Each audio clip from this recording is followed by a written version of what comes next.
काल सीटैट 2 ਦੇ ਵਿੱਚ ਸਾਇੰਸ ਐਂਡ ਮੈਥ ਦੀ ਵੀ ਆਪਾਂ ਗੱਲ ਕਰਾਂਗੇ, ਲੇਕਿਨ ਸਾਇੰਸ ਐਂਡ ਮੈਥ ਬਾਰੇ ਆਪਾਂ ਨੂੰ ਇੰਨਾ ਪਤਾ ਨਹੀਂ, ਲੇਕਿਨ ਆਪਾਂ ਇਹਦੇ ਬਾਰੇ ਥੋੜਾ ਜਾਣਕਾਰੀ ਲੈ ਲੈਂਦੇ ਹਾਂ ਜਿਹੜੇ ਮੇਨ ਆਏ ਨੇ, ਕਿਉਂਕਿ ਇਹ ਤੁਹਾਡੇ ਐਚਟੈਟ ਸੀਟੈਟ ਪੀਟੈਟ ਸਾਰਿਆਂ ਦੇ ਵਿੱਚ ਤੁਹਾਡੇ ਲਈ ਮਦਦਗਾਰ ਸਾਬਿਤ ਹੋਣਗੇ, ਚਾਹੇ ਕਾਡਰ ਦਾ ਪੇਪਰ ਹੋਵੇ। ਸਰਬ ਪੂਜਾ ਤੋਂ ਮਗਰੋਂ ਪੰਜਾਬ ਵਿੱਚ ਲੱਗਣ ਵਾਲੇ ਪ੍ਰਸਿੱਧ ਮੇਲੇ ਸ਼ੀਤਲਾ ਮਾਤਾ ਦੀ ਪੂਜਾ ਨਾਲ ਸੰਬੰਧ ਰੱਖਦੇ ਹਨ। ਗ੍ਰੰਥਕਾਰ ਸ਼ੀਤਲਾ ਨੂੰ ਚੇਚਕ ਦੀ ਦੇਵੀ ਮੰਨਦੇ ਹਨ। ਇਸ ਦਾ ਰੰਗ ਸੁਨਹਿਰੀ ਹੈ ਤੇ ਇਹ ਲਾਲ ਵਸਤਰ ਪਹਿਨਦੀ ਹੈ। ਇਹ ਹੱਥ ਵਿੱਚ ਬੁਹਾਰੀ ਅਤੇ ਸਿਰ ਉੱਤੇ ਛੱਜ ਰੱਖਦੀ ਹੈ। ਇਸ ਦਾ ਵਾਹਨ ਖੋਤਾ ਹੈ। ਸ਼ੀਤਲਾ, ਮਸਾਨੀ ਅਤੇ ਬਸੰਤੀ ਆਦਿ ਉਂਝ ਤਾਂ ਕਾਲੀ ਦੇਵੀ ਦੇ ਹੀ ਰੂਪ ਮੰਨੇ ਜਾਂਦੇ ਹਨ, ਪਰੰਤੂ ਇਹਨਾਂ ਨੂੰ ਰੋਗ ਫੈਲਾਉਣ ਵਾਲੀਆਂ ਦੇਵੀਆਂ ਮੰਨਿਆ ਜਾਂਦਾ ਹੈ। ਪੁਰਾਣੇ ਸਮੇਂ ਵਿੱਚ ਜਦੋਂ ਚੇਚਕ ਮਹਾਮਾਰੀ ਦੇ ਰੂਪ ਵਿੱਚ ਫੈਲਦੀ ਸੀ ਤਾਂ ਲੋਕਾਂ ਦੇ ਚਿਹਰੇ ਬਦਸ਼ਕਲ ਹੋ ਜਾਂਦੇ ਸੀ, ਅੱਖਾਂ ਦੀ ਜੋਤ ਖਤਮ ਹੋ ਜਾਂਦੀ ਸੀ, ਅਨੇਕਾਂ ਜਾਨਾਂ ਚਲੀਆਂ ਜਾਂਦੀਆਂ ਸੀ। ਉਦੋਂ ਤੋਂ ਮਨੁੱਖ ਨੇ ਇਸ ਦੀ ਦੇਵੀ ਸ਼ੀਤਲਾ ਮਾਤਾ ਦੀ ਪੂਜਾ ਕਰਨੀ ਸ਼ੁਰੂ ਕਰ ਦਿੱਤੀ। ਅੱਜ ਤੱਕ ਵੀ ਚੇਚਕ ਨਿਕਲ ਨੂੰ ਮਾਤਾ ਦੀ ਮਿਹਰ ਕਿਹਾ ਜਾਂਦਾ ਹੈ। ਪੰਜਾਬ ਵਿੱਚ ਸਾਰੀਆਂ ਦੇਵੀਆਂ ਦੇ ਮੁਕਾਬਲੇ ਸ਼ੀਤਲਾ ਮਾਤਾ ਦੀ ਪੂਜਾ ਸਭ ਤੋਂ ਵੱਧ ਹੁੰਦੀ ਹੈ। ਉਂਝ ਤਾਂ ਸ਼ੀਤਲਾ ਮਾਤਾ ਦੇ ਭਵਨ ਹਰ ਪਿੰਡ ਵਿੱਚ ਬਣੇ ਹੋਏ ਹਨ, ਪਰ ਗੁੜਗਾਵਾਂ ਵਿਖੇ ਸ਼ੀਤਲਾ ਦਾ ਬਹੁਤ ਵੱਡਾ ਮੰਦਿਰ ਹੈ, ਜਿੱਥੇ ਚੇਤਰ ਦੇ ਹਰ ਸੋਮਵਾਰ ਮੇਲਾ ਲੱਗਦਾ ਹੈ। ਪੰਜਾਬ ਵਿੱਚ ਕਪੂਰੀ, ਚੱਪੜਸੀਲ ਅਤੇ ਜਰਗ ਵਰਗੇ ਮੇਲੇ ਪ੍ਰਸਿੱਧ ਹਨ।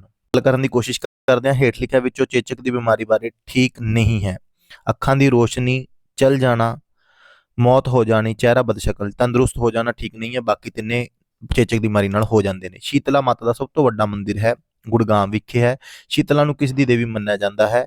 ਚੇਚਕ ਦੀ ਦੇਵੀ ਮੰਨਿਆ ਜਾਂਦਾ ਹੈ। ਹੇਠ ਲਿਖੇ ਕਿਹੜਾ ਸ਼ੀਤਲਾ ਮਾਤਾ ਨਾਲ ਸੰਬੰਧਿਤ ਨਹੀਂ ਹੈ? ਮਸਾਨੀ, ਬਸੰਤੀ, ਚੇਚਕ, ਹੈਦਰ ਸ਼ੇਖ ਦਾ ਮੇਲਾ, ਕਿਉਂਕਿ ਇਹ ਪੀਰ ਬਾਬਾ ਜੀ ਦਾ ਮੇਲਾ ਹੈ। ਉਪਰੋਕਤ ਪੈਰੇ ਦਾ ਸਿਰਲੇਖ ਦੱਸੋ। ਸ਼ੀਤਲਾ ਪੂਜਾ ਮੰਦਰ, ਗ੍ਰੰਥਕਾਰ ਰੰਗ ਸੁਨਹਿਰੀ। ਸ਼ੀਤਲਾ ਪੂਜਾ ਪੈਰੇ ਅਨੁਸਾਰ ਸ਼ੀਤਲਾ ਮਾਤਾ ਦੀ ਪੋਸ਼ਾਕ ਦਾ ਰੰਗ ਸੁਨਹਿਰੀ ਆਊਗਾ, ਜੇ ਲਾਲ ਹੁੰਦਾ ਤਾਂ ਵਿੱਚ ਲਾਲ ਵੀ ਆ ਜਾਂਦਾ। ਛੱਜ ਕਿੱਥੇ ਰੱਖਿਆ ਜਾਂਦਾ? ਸਿਰ ਉੱਤੇ ਰੱਖਿਆ ਜਾਂਦਾ ਹੈ।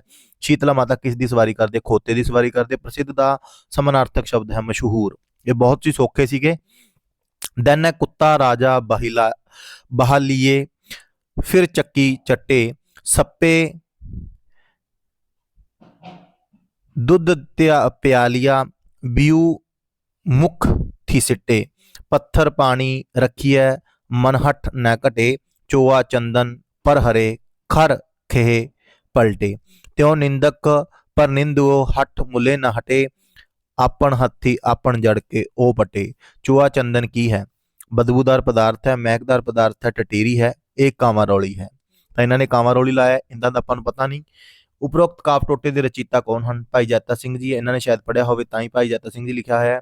ਉਪਰੋਕਤ ਕਾਵ ਟੋਟੇ ਦਾ ਸਿਰਲੇਖ ਚੁਣਾ। ਇਹਨਾਂ ਦੇ ਆਪਾਂ ਤੁਹਾਨੂੰ ਆਨਸਰ ਕੀ ਵੀ ਦੇਵਾਂਗੇ, ਆਪਾਂ ਜਸਟ ਆਪਦੇ ਵੱਲੋਂ ਜਿਹੜਾ ਤੁਹਾਨੂੰ ਆਉਂਦਾ ਉਹ ਕਨਫਰਮ ਕਰਾਂਗੇ, ਜਿਹੜੇ ਨਹੀਂ ਆਉਂਦੇ ਉਹਦੇ ਬਾਰੇ ਆਪਾਂ ਆਨਸਰ ਕੀ ਲੈ ਕੇ ਆਵਾਂਗੇ।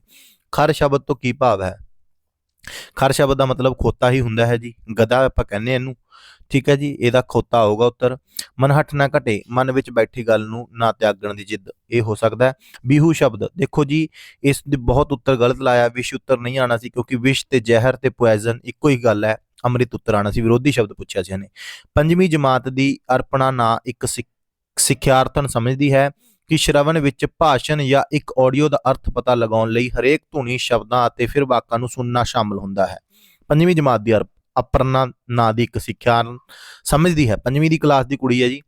ਸਵਰਨ ਵਿੱਚ ਭਾਸ਼ਣ ਜਾਂ ਇੱਕ ਆਡੀਓ ਦਾ ਅਰਥ ਪਤਾ ਲਗਾਉਣ ਲਈ ਹਰੇਕ ਧੁਨੀ, ਸ਼ਬਦਾਂ ਤੇ ਫਿਰ ਵਾਕਾਂ ਨੂੰ ਸੁਣਨਾ ਸ਼ਾਮਲ ਹੁੰਦਾ ਹੈ। ਸੁਣਨਾ ਸਿੱਖਣ ਲਈ ਉਹ ਕਿਹੜੀ ਪਹੁੰਚ ਯੋਜਨਾ ਵਿੱਚ ਵਿਸ਼ਵਾਸ ਕਰਦੀ ਹੈ? ਟੌਪ ਡਾਊਨ ਪਹੁੰਚ, ਬੋਟਮ ਅਪ ਡਾਊਨ ਪਹੁੰਚ, top down to up down ਪਹੁੰਚ, ਦੋਨਾਂ ਨਾ ਤਾਂ ਟੋਰ ਤੇ ਨਾ ਹੀ ਅਪ। ਚੌਥਾ ਤਾਂ ਆਉਂਦਾ ਹੀ ਨਹੀਂ, ਬੋਟਮ ਅਪ ਵੀ ਨਹੀਂ ਆਉਂਦਾ, ਤਾਂ ਇਹ ਇੱਕ ਜਾਂ ਤਿੰਨ ਚੋਂ ਆ ਸਕਦਾ। ਬਾਕੀ ਹਜੇ ਜਦੋਂ ਆਨਸਰ ਕੀ ਦੇਖਾਂਗੇ ਆਪਾਂ ਉਦੋਂ ਦੇਖਾਂਗੇ ਤੇ ਆਪਾਂ ਮਿਲਾਵਾਂਗੇ। ਇਹ ਜਸਟ ਮੈਂ ਤੁਹਾਡੇ ਨਾਲ ਸਾਂਝਾ ਕਰ ਰਿਹਾ। 6ਵੀਂ ਜਮਾਤ ਦਾ ਇੱਕ ਅਧਿਆਪਕ ਇੱਕ ਤਿਆਰੀ ਵਾਲੀ ਗਤੀਵਿਧੀ ਕਰਵਾਉਂਦਾ। ਟੈਕਸਟਨ ਨੂੰ ਪੜ੍ਹਾਉਣ ਰਾਹੀਂ ਸਿੱਖਿਆਰਥੀਆਂ ਨੂੰ ਉਹਨਾਂ ਦੇ ਪੂਰਵ ਗਿਆਨ ਦੇ ਅਨੁਭਵ ਨਾਲ ਜੋੜਦਾ ਹੈ, ਪਰ ਆਪਣੇ ਸਿੱਖਿਆਰਥੀਆਂ ਨੂੰ ਟੈਕਸਟ ਪੜ੍ਹਾਉਣ ਤੋਂ ਪਹਿਲਾਂ ਟੈਕਸਟ ਕਹਾਣੀ ਦੀਆਂ ਉਹਨਾਂ ਨੂੰ ਕੁਝ ਉਦਾਹਰਨਾਂ ਦਿੰਦਾ ਹੈ। ਉਹ ਆਪਣੇ ਸਿੱਖਿਆਰਥੀਆਂ ਤੋਂ ਕੀ ਕਰਵਾਉਣਾ ਚਾਹੁੰਦਾ? ਉਦਾਹਰਨ ਰਾਹੀਂ ਕਹਾਣੀ ਨੂੰ ਸਮਝਾਉਣਾ, ਉਦਾਹਰਨਾਂ ਦੀ ਪ੍ਰਸ਼ੰਸਾ, ਰੀਡਿੰਗ ਟੈਕਸਟ ਬਾਰੇ ਅਨੁਮਾਨ ਲਗਾਉਣਾ, ਉਹਨਾਂ ਦੀ ਉਦਾਹਰਨਾਂ ਸਮਝਾਉਣੀਆਂ। ਤਾਂ ਉਦਾਹਰਨਾਂ ਰਾਹੀਂ ਕਹਾਣੀ ਨੂੰ ਸਮਝਾਉਣਾ 107 ਦਾ ਇਹ ਉੱਤਰ ਆਊਗਾ। ਬਾਕੀ ਵਿੱਚ ਆਹ ਪ੍ਰਸ਼ਨ ਨੇ ਹੋਰ ਵੀ, ਠੀਕ ਹੈ ਜੀ, ਵਿੱਚ ਹੀ ਆਪਾਂ ਚਲੋ ਚੱਲਦੇ ਵਿੱਚ। The following is an example of assessment for student learning. निम्नलिखित में से कौन सा विद्यार्थियों के सीखने के लिए आकलन का एक उदाहरण है? एक, अंतिम परीक्षा नहीं। पूर्व ज्ञान की जांच के लिए कक्षा की शुरुआत में प्रश्नोत्तरी और विचार मंथन। देश भर के छात्रों की तुलना करने के लिए एक मानकीकृत परीक्षा नहीं। एक परियोजना की शुरुआत में छात्रों को दिया गया रूब्रिक यह रेखांकित करते हुए उन्हें एक निश्चित ग्रेड के लिए क्या योजना करनी चाहिए? आई थिंक डी हो सकता है, बाकी देखेंगे जब आएगा।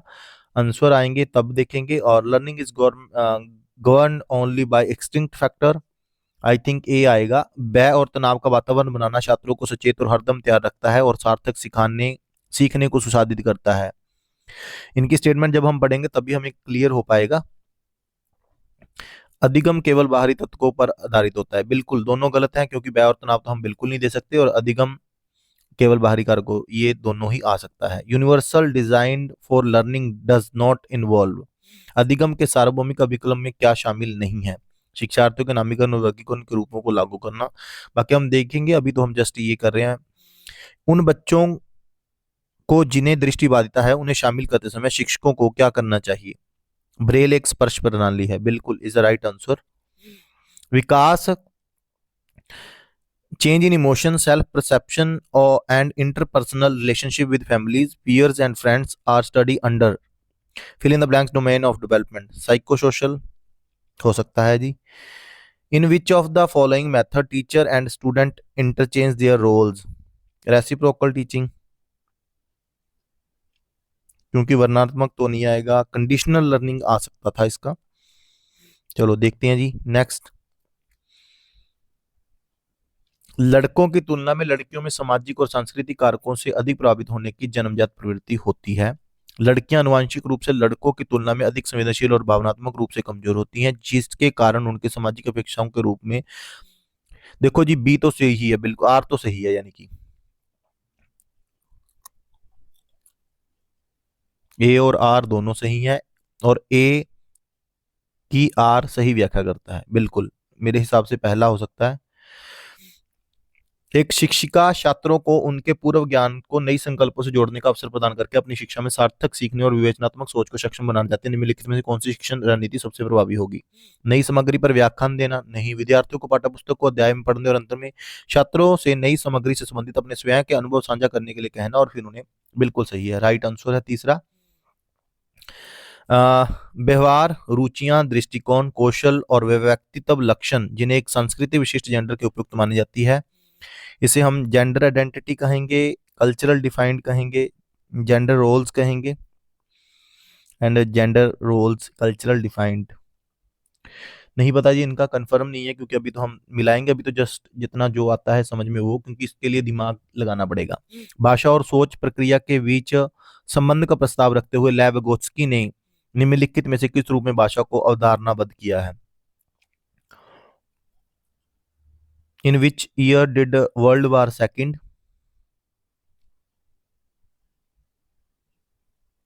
ओके, भाषा एक सांस्कृतिक उपकरण है जो संज्ञान को नई तरीकों से सुगम बनाती है। भाषा आत्म केंद्रित भाषा का एक रूप है जिसका प्रयोग केवल बुनियादी जरूरतों को पूरा करने के लिए किया जाता है। भाषा संज्ञानात्मक क्षमताओं के विकास में बाधा डालती है, बिल्कुल नहीं। भाषा एक स्वतंत्र क्षेत्र है जो संज्ञान से नहीं, बिल्कुल ए और बी में से आ सकता है। Which of the following is an example of question that promotes analytic thinking? निम्नलिखित में से ऐसा प्रश्न का उदाहरण दीजिए जो विवेचनात्मक सोच को बढ़ावा देता है। द्वितीय विश्व युद्ध किस वर्ष समाप्त हुआ? बिल्कुल भी नहीं। द्वितीय विश्व युद्ध में कौन से देश प्रत्यक्ष रूप से शामिल थे? बिल्कुल भी नहीं। द्वितीय विश्व युद्ध के फैलाने किन कारकों का योगदान द्वितीय विश्व युद्ध के दौरान धर्म? हाँ बिल्कुल, third answer is right answer.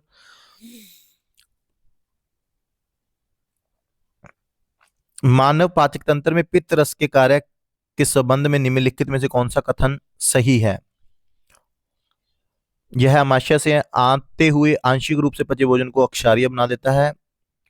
यह वसा के पाचन में सहायता करता है। Both A and B is right answer. निम्नलिखित में से कौन सा कथन विज्ञान की प्रकृति के बारे में सही है?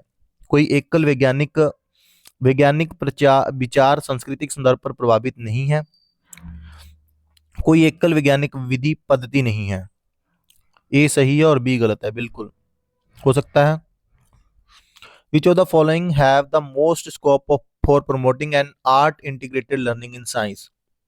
Projects and portfolio, anecdotal and journal writing and field trips. मेरे हिसाब से फील्ड ट्रिप वाला आ सकता है, बाकी देखेंगे।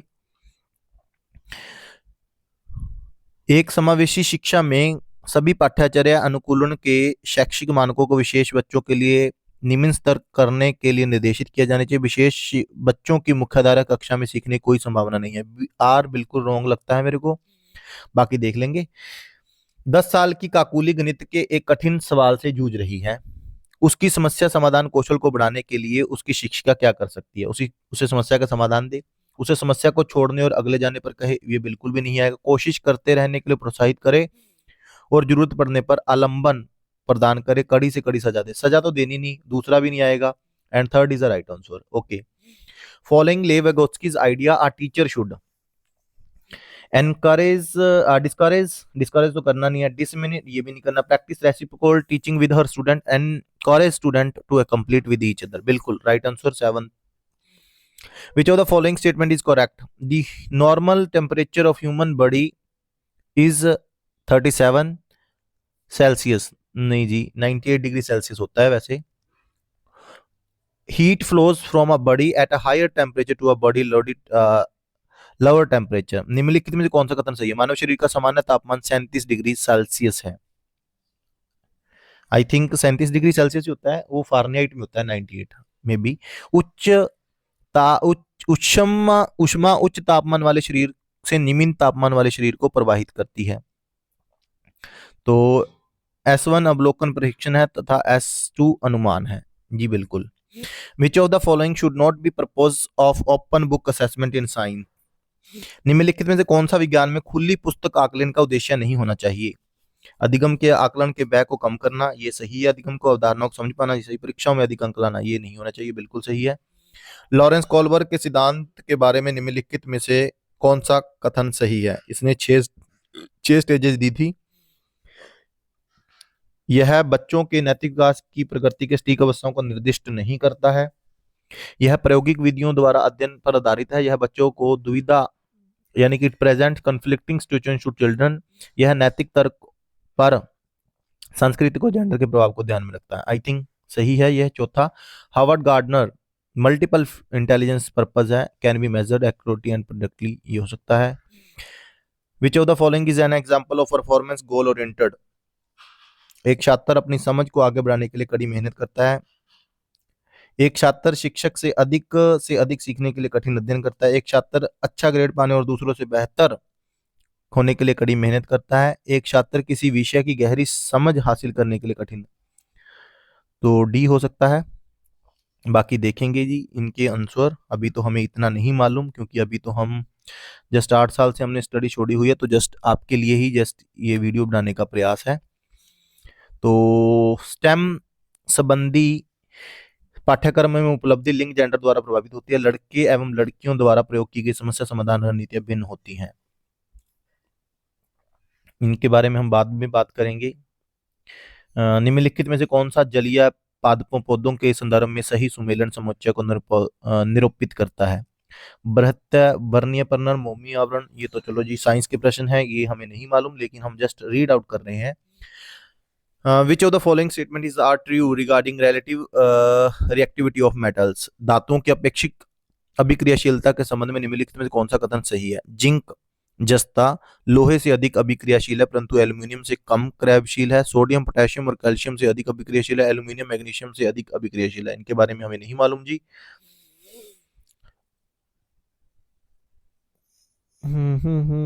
ये भी नहीं मालूम, ये भी नहीं मालूम जी। जो जो हमें मालूम है हम बताएंगे, लेकिन इतना नहीं मालूम हमें।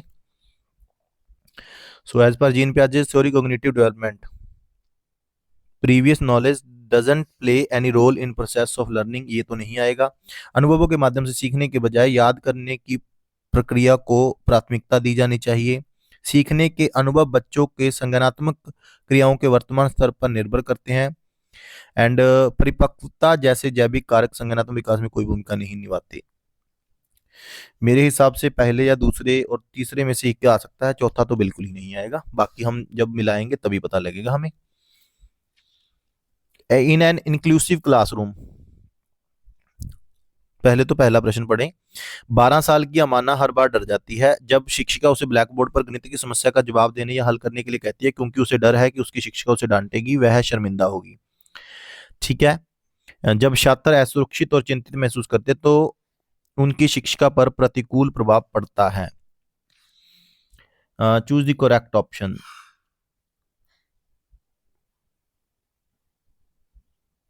12 साल की अमन्ना हर बार डर जाती है जब शिक्षिका उसे ब्लैक बोर्ड पर गणित की समस्या का जवाब देने या हल करने के लिए कहती है, क्योंकि उसे डर है कि शिक्षिका उसे डांटेगी, वह शर्मिंदा होगी। जब छात्र असुरक्षित और चिंतित महसूस करते हैं तो उनकी शिक्षा पर प्रतिकूल प्रभाव पड़ता है। बिल्कुल, आर तो बिल्कुल सही है, क्योंकि जब छात्र असुरक्षित महसूस करेंगे तो शिक्षा पर प्रतिकूल प्रभाव तो पड़ेगा ही पड़ेगा। ए और आर दोनों सही है, और ए की आर सही व्याख्या करता है। ए सही है लेकिन आर गलत है। नहीं, आर बिल्कुल सही है जी। तो इनका आप देख सकते हैं, ज्यादातर ए और आर दोनों सही है, लेकिन और ए की आर सही व्याख्या करता है। ए और आर दोनों सही है लेकिन ए की आर सही व्याख्या नहीं करता है। ये बिल्कुल सही है, मेरे हिसाब से दूसरा उत्तर आ सकता है, बाकी देखेंगे। एक समावेशी कक्षा में शिक्षक, in an inclusive classroom our teacher, बच्चों में कमियों की पहचान करता है, उनका सही ढंग से नामीकरण करता है, बिल्कुल नहीं। अलग अलग शैक्षणिक क्षमताओं के आधार पर बच्चों को अलग करता है, बिल्कुल नहीं। बच्चों की विभिन्न आवश्यकताओं के अनुरूप पाठ्यचर्या और शैक्षणिक रणनीतियों को संशोधित करता है। प्रतिस्पर्धा को भावना को बढ़ावा देकर बच्चों को बेहतर करने के प्रोत्साहित करने की कोशिश करता है। I think C and D में से आ सकता है, बाकी देखेंगे। इन्हें तो हमें पता ही नहीं है। पदार्थ अवस्था ठोस, जलने पर वाष्प बनता है, नहीं। द्रव यानी कि मतलब अगर तेल हो तो जलने पर क्या धू जलने पर वाष्प बनेगा। ठीक है जी। तो ये भी हमें, ये तो साइंस वाले स्टूडेंट ही बता सकते हैं जी ज्यादातर। तो निम्नलिखित में से कौन सी गणित शिक्षण की एक शिक्षक केंद्रित विधि है? शिक्षक केंद्रित, which of one of the following is teacher centred method of teaching mathematics? Lecture method, teacher centred विधि, समस्या समाधान विधि, एंड सवत शोध विधि, सामूहिक परिचर्चा विधि। आई थिंक व्याख्यान विधि ही होगा शिक्षक तो। कथन में दी गई जानकारी के आधार पर कौन सी सुझाई गई कार्यवाही तार्किक रूप से अनुपालन करती है? क्षेत्र मिति की समस्याओं को हल करने द्वारा अनामिका अवधारणात्मक त्रुटि करती है। इनके बारे में तो चलो हमें नहीं मालूम जी, हम वैसे ही बताएं, उसका क्या फायदा है ना। उच्च स्तर पर पूर्णांकों को जोड़ पढ़ाने के लिए निम्नलिखित में से क्या सबसे कम लाभदायक है? For teaching additions of integers at upper primary stage which of the following is at least? सीढ़ियों का उपयोग, लिफ्ट का उपयोग, संख्या रेखा का उपयोग, चार्ट पेपर का उपयोग। सबसे कम उच्च स्तर पर पूर्णांकों को जोड़ पढ़ाने का, सीढ़ियों का उपयोग तो सही है, संख्या रेखा का उपयोग नहीं। बिल्कुल सही है, बिल्कुल जी। देखो ये तो गणित के हैं, इसके बारे में तो हम दूर से ही बाय बाय टाटा टाटा है हमारी, क्योंकि इनके बारे में तो हमें मालूम ही नहीं है। चलो जी, साइंस के बारे में भी हम नहीं पता। निम्नलिखित में कौन सा प्रश्न अपसारी है? डाइवर्जेंट क्वेश्चन है, मतलब जो गिफ्टेड चाइल्ड के वाले क्वेश्चन है। क्यों ऊपर की और फेंकी गई गेंद नीचे आती है? क्या होता है अगर पृथ्वी पर कोई गुरुत्वाकर्षण नहीं होता? कैसे ऊंचाई के साथ साथ गुरुत्वाकर्षण, अगर पृथ्वी को आकार में आधा कर दिया जाए तो गुरुत्वाकर्षण कैसे? ये सही है लगता है, बाकी देखेंगे। निम्नलिखित में से व्हेल और डॉल्फिन के में श्वसन के संदर्भ में सही है? उनके पास गिल क्लोम होते हैं, उनके पास बृहत नासादार लार्ज नोस्ट्रल सिस्टम होते हैं, वे प्राय जल पृष्ठ पर श्वास लेने के लिए आती हैं। व्हेल और डॉल्फिन, आई थिंक बी तो आएगा ही आएगा, बाकी का हमें नहीं पता। चलो जी, ये तो साइंस के हैं, इनके बारे में हम कुछ भी नहीं कह सकते, सॉरी टू से दैट। ये साइंस की हैं, ये भी साइंस की हैं, ये भी, ये भी, ये भी, ये भी साइंस का है। आप पढ़ लेना जी, अभी तो हम आंसर की लेके आएंगे, जस्ट हम तो अपना चेक कर रहे थे कि हमें कितने का आते हैं। जो पंजाबी और पंजाबी में हो सकते हैं, कुछ एक ईवीएस के, कुछ एक पेडागोजी में हो सकते हैं। तो हमें जितने आते थे हमने उतना करने का प्रयास किया, जस्ट मैं तो प्रैक्टिस के लिए कर रहा हूँ, चलो आपके साथ साझा हो जाएगा। अगर हम बार बार किसी चीज को रिपीट करते हैं, एसटेट पीटेट सीटेट में इनको मिलने के ज्यादा चांसेस होते हैं। बाकी इनके आंसर की लेके आएंगे जी हम जल्दी ही, जितना भी हो सकता है हमें। ये हो गया, पंजाबी के हो गए। ਹੇਠ ਲਿਖਿਆਂ ਵਿੱਚੋਂ ਕਿਹੜਾ ਵਿਦੇਸ਼ੀ ਭਾਸ਼ਾਵਾਂ ਦੇ ਅਧਿਐਨ ਉੱਤੇ ਰਾਸ਼ਟਰੀ ਸਿੱਖਿਆ ਨੀਤੀ ਨੈਪ ਬਾਰੇ ਸਹੀ ਨਹੀਂ ਹੈ? ਤ੍ਰਿਭਾਸ਼ੀ ਫਾਰਮੂਲੇ ਅਧੀਨ ਪੜ੍ਹੀਆਂ ਜਾਂਦੀਆਂ ਭਾਸ਼ਾਵਾਂ ਵਿੱਚ ਵਿਦੇਸ਼ੀ ਭਾਸ਼ਾ ਸ਼ਾਮਲ ਨਹੀਂ। ਫ੍ਰੈਂਚ ਇੱਕ ਵਾਧੂ ਵਿਕਲਪ ਵਜੋਂ ਸਿਫਾਰਿਸ਼ ਕੀਤੀ ਗਈ ਭਾਸ਼ਾਵਾਂ ਵਿੱਚੋਂ ਇੱਕ ਹੈ, ਸਹੀ ਨਹੀਂ ਹੈ। ਸੈਕੰਡਰੀ ਪੱਧਰ ਦੌਰਾਨ ਇੱਕ ਵਾਧੂ ਵਿਕਲਪ ਵਿੱਚੋਂ ਵਿਦੇਸ਼ੀ ਭਾਸ਼ਾਵਾਂ ਦਾ ਅਧਿਐਨ ਨੈਸ਼ਨਲ ਐਜੂਕੇਸ਼ਨ ਪਾਲਿਸੀ ਜਿਨ੍ਹਾਂ ਨੇ ਪੜ੍ਹੀ ਹੈ ਉਹਨਾਂ ਨੂੰ ਪਤਾ ਹੋਊਗਾ ਜਿਹਦੇ ਬਾਰੇ। ਤਾਂ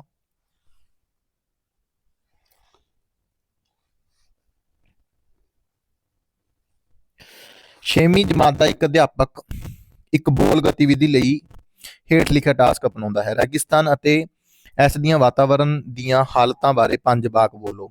ਕੀ ਇਹ ਇੱਕ ਚੰਗੀ ਟਾਸਕ ਹੈ ਜਾਂ ਨਹੀਂ? ਆਪਣੀ ਪ੍ਰਤੀਕਿਰਿਆ ਦਾ ਵਿਕਲਪ, ਉਸ ਦਾ ਕਾਰਨ ਚੁਣੋ।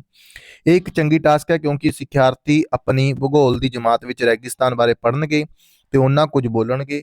ਇਹ ਇੱਕ ਚੰਗੀ ਟਾਸਕ ਹੈ ਕਿਉਂਕਿ ਉਹ ਸਿੱਖਿਆਰਥੀ ਨੂੰ ਰੇਗਿਸਤਾਨ ਬਾਰੇ ਕੁਝ ਬੋਲਣ ਦੇ ਯੋਗ ਬਣਾ ਦੇਗੀ।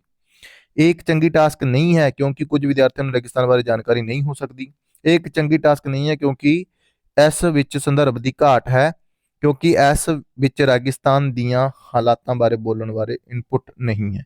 ਤਾਂ ਇਹੀ ਆਨਸਰ ਰਾਈਟ ਆ ਕਿਉਂਕਿ ਨਹੀਂ ਵਾਲੇ ਨਹੀਂ ਆ ਸਕਦੇ ਜ਼ਿਆਦਾਤਰ। ਸਮੱਗਰੀ ਦੀ ਪ੍ਰਮਾਣਿਕਤਾ ਤੋਂ ਸੰਕੇਤ ਮਿਲਦਾ ਹੈ।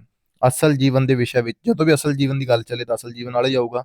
ਹੇਠ ਲਿਖਿਆਂ ਵਿੱਚੋਂ ਕਿਹੜਾ ਬਿਆਨ ਇੱਕ ਭਾਸ਼ਾ ਦੀ ਉਪਭਾਸ਼ਾ ਬਾਰੇ ਸਹੀ ਹੈ? ਭਾਸ਼ਾ ਦੀ ਉਪਭਾਸ਼ਾਵਾਂ ਖੇਤਰ ਤੋਂ ਖੇਤਰ ਤੱਕ ਭਿੰਨ-ਭਿੰਨ ਹੁੰਦੀਆਂ ਨੇ। ਬਿਲਕੁਲ। ਹੇਠ ਲਿਖਿਆਂ ਵਿੱਚੋਂ ਕਿਹੜਾ ਭਾਸ਼ਾ ਨੂੰ ਜਾਣਨ ਬਾਰੇ ਦਾ ਸੰਕੇਤ ਕਰਦਾ ਹੈ? ਕੋਸ਼ਿਤ ਵਿਗਿਆਨ, ਪ੍ਰਕਿਰਿਆਤਮਕ ਗਿਆਨ। ਇਹਨਾਂ ਦੇ ਜੇ ਇੰਗਲਿਸ਼ 'ਚ ਹੋਣ ਤਾਂ ਆਪਾਂ ਨੂੰ ਜ਼ਿਆਦਾ ਪਤਾ ਲੱਗਦਾ ਹੈ। ਭਾਸ਼ਾ ਨੂੰ ਜਾਣਨ ਬਾਰੇ ਵਿਆਕਰਨਿਕ ਗਿਆਨ, ਯੋਜਨਾਬੱਧ ਯੋਗਤਾ। ਸਿੱਖਿਆਰਥੀ ਲਈ ਸਿਖਲਾਈ ਦੀਆਂ ਉਹਨਾਂ ਦਾ ਇੱਕ ਨਿਰੰਤਰ ਰਿਕਾਰਡ ਨੂੰ ਕਹਿੰਦੇ ਨੇ।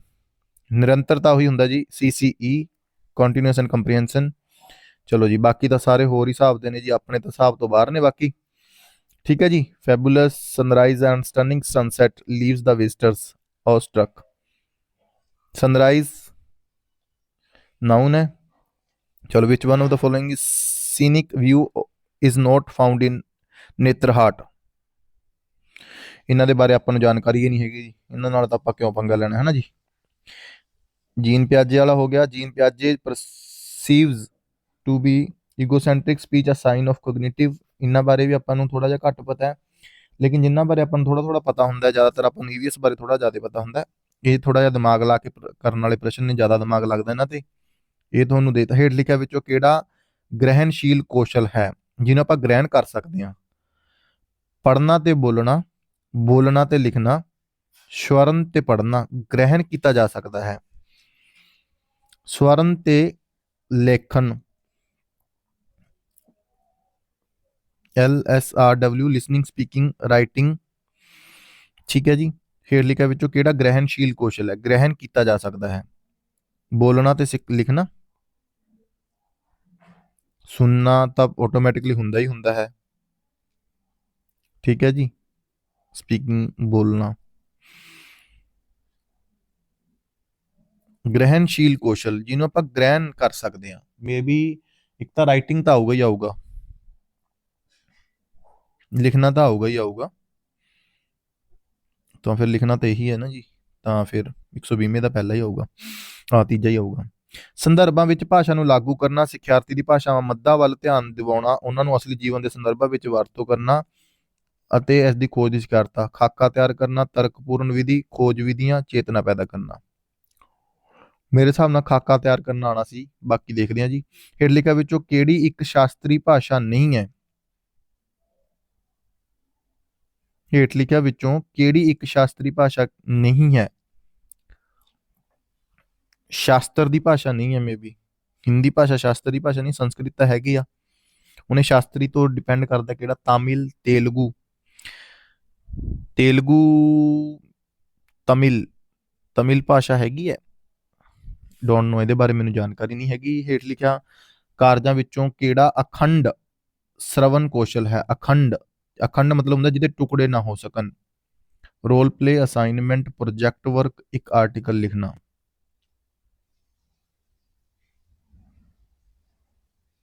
ਅਸਾਈਨਮੈਂਟ, ਪ੍ਰੋਜੈਕਟ ਵਰਕ, ਇਹ ਤਾਂ ਸਾਰੇ ਲਿਖਣ ਨਾਲ ਸੰਬੰਧਿਤ ਹੋ ਗਏ। ਮੇਰੇ ਹਿਸਾਬ ਨਾਲ ਰੋਲ ਪਲੇ ਹੀ ਆਊਗਾ।